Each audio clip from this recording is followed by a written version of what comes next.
সাথে ওর আমাকে নিয়ে একটু ঝগড়াঝাটি হয়েছিল। ইকরা নিজে থেকে আমাকে হোয়াটসঅ্যাপে নক করে ও আমাকে ওর সেই ব্যবহারের জন্য আমাকে সরি বলে যে তিথি আই এম সরি।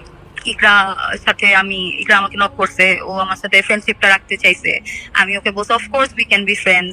ইকরা আমাকে ডাকছে, আমি গেছি ওর বাসায়, ওর বারান্দায় বসে আমরা অনেকক্ষণ গল্প করছি, অনেক গল্প করছে আমার সাথে ওই দিন। আমার কাছে কিন্তু সেই কনভারসেশন গুলো আছে। ও যখন আমাকে কিছু লিখছে যে ও চলে যাবে, ও থাকবে না, আমি সবসময় ওকে লিখছি যে কি বলো তুমি এগুলা, ইউ আর হিজ কুইন। আমাকে লাইফ থ্রেট করা হচ্ছে, আমাকে রেপ করবে বলা হচ্ছে। এবং আরেকটা মিসকনসেপশন অনেকে বলতেছে যে আলভি তার বউকে শেষ দেখা দেখতে আসে না, গার্লফ্রেন্ড নিয়ে নেপালে ঘুমায় আছে। এটা ভুল কথা। আমি দেশে এখন আলভি আর আমি একসাথে আসি, এখন নেপালে ঘুমাচ্ছি দুইজন শান্তিতে। এটা খুবই অ্যাবসার্ড কথা, এটা ভুল কথা। ফেব্রুয়ারিতে যে নেপালের শুটিং, এটা তো ইকরা হঠাৎ করে জানে নাই। ইকরা তো এটা অনেক আগে থেকেই জানে। ইভেন ইকরার সাথে আমার এগুলো নিয়ে কথাও হয়েছে।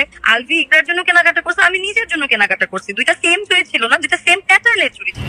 সেই কথাগুলো আসলে বলতে চাই, সেটা হচ্ছে যে আমি আজকে যে এখন কথা বলার আগ পর্যন্ত একদমই চুপ ছিলাম, আমি কিছু বলতেছিলাম না বা আমার দিক থেকে কোনো স্টেটমেন্ট ছিল না। কিন্তু এখন আসলে জিনিসটা এত বেশি ঘোলাটে হয়ে গেছে এবং মানুষজন সোশ্যাল মিডিয়াতে এমন ভাবে জিনিসটাকে ছড়াচ্ছে এবং এমন কিছু নেগেটিভ কথা বা ভুল তথ্য দিচ্ছে, থাকলে আসলে দোষী প্রথমত ইকরার যে ইনসিডেন্টটা ঘটছে সেটাই মানসিক ভাবে ভেঙে পড়ার জন্য অনেক বড় একটা কারণ।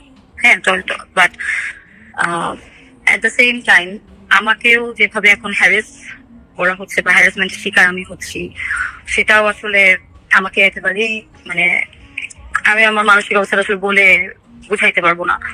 বাট এতটুকু কিছু কথা যেটা আসলে জানার দরকার বা আমার দিক থেকেও আমি বলার প্রয়োজন মনে করি, সেটা হচ্ছে প্রথমত আলভি আর আমাকে ঘিরে যে কথাটা, সেটা আমি আগে বলি। সেটা হচ্ছে যে কোনো একটা মানুষের সাথে আমি তার সাথে খুব লং টাইম ধরে কাজ করতেছি। হ্যাঁ, তো জিনিসটা হচ্ছে, ধরেন আপনি যখন কোনো অফিসে আপনার কলিগ থাকবে, তার সঙ্গে যখন আপনি 4 বছর 5 বছর 10 বছর অফিস করবেন একসাথে, আপনার সাথে তার ভালো বন্ধুত্ব হতেই পারে। তো ইন্ডাস্ট্রিতে আসলে আমি আগেও বলছি যে আমার বন্ধু বলতে আলভি আমার সবচেয়ে ভালো বন্ধু। আমি কিন্তু এর আগেও অনেক ইন্টারভিউতে এই কথাটা বলছি এবং আমাদের মধ্যে একটা নির্ভরতার জায়গা আছে, একটা খুব ভালো বন্ডিং, অনেক ভালো একটা বন্ডিং ক্রিয়েট হয়েছে অফকোর্স।